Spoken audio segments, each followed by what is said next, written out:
রাম নারায়ণ রাম, রাম নারায়ণ রাম, রাম নারায়ণ রাম। জীবনে কি হবে, কোথায় যাওয়া হবে, এতকাল কি করলাম, কি কাজ হলো, পাপের কি ফল, পুণ্যের কি ফল ইত্যাদি নানা প্রশ্নে ব্যতিব্যস্ত হয়ে রয়েছে। যেমন কোষ্ঠী আছে, কবে কি হবে না হবে ভৃঙ্গণ্য সংহিতায় তা লেখা আছে।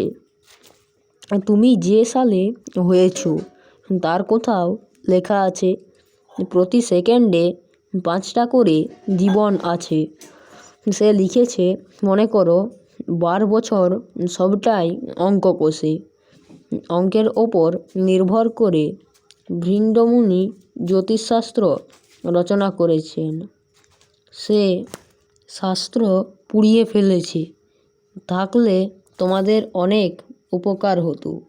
যাদের কাছে ভৃগুর পাতা আছে তাদের কাছে তুমি যদি উপস্থিত হও।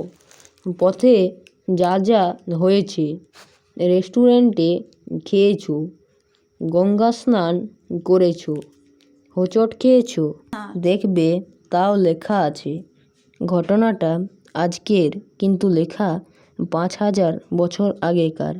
প্রতি সেকেন্ডে 5টা করে।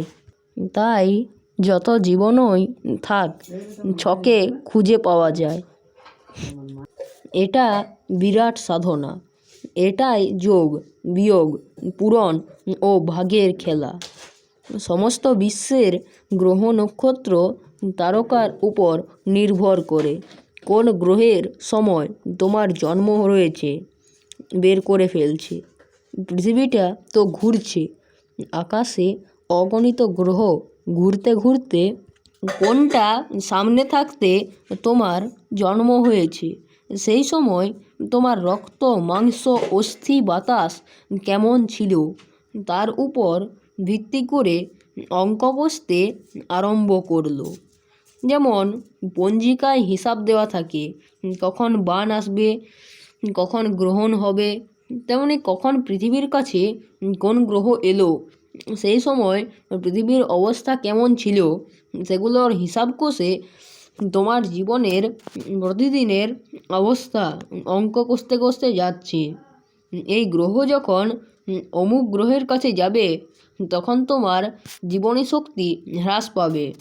8 বছর পর যে গ্রহের সময়ে তোমার জন্ম হলো, সেই গ্রহের কাছে যখন যাবে তখন দেখা গেল রক্তপাত দাঁতে মুখে।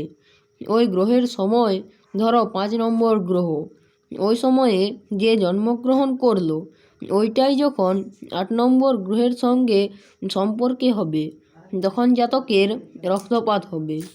যতগুলো জন্মেছিল কেমন করে রক্তপাত হবে। যেমন গাড়ি যাচ্ছে ভাবছে, ওই গাড়িটা যদি আমার উপর দিয়ে যায় তাহলে আমি পড়ে যাব, পিষে যাব। ব্যাস, দেখা গেল তার উপর দিয়েই গাড়ি চলে গেল। আবার 10 নম্বর গ্রহের সঙ্গে যখন সম্পর্ক হবে তখন আগুনে পুড়বে।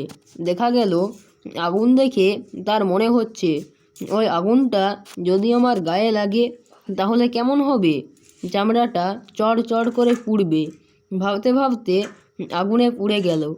এই রকম হয়। পৃথিবীটা ঘুরছে আর কোটি কোটি গ্রহের সাথে দেখা হয়ে যাচ্ছে। কোন গ্রহকে দেখলে মনে হবে বাহ কি চমৎকার। যেমন তোমাদের কাছে এমন একজন লোক আসে, দেখলে মন বিরক্তিতে ভরে যায়। আবার কাউকে দেখলে দিদু বলে আপ্যায়ন করতে ইচ্ছে করে। একটা বের করতে গিয়ে অনেক কিছু বের হয়ে যায়।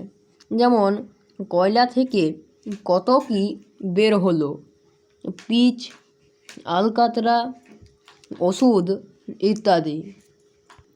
রাম ও নারায়ণ রাম। তো আজকে এখানেই শেষ করছি। দেখা হচ্ছে পরবর্তী ভিডিওতে।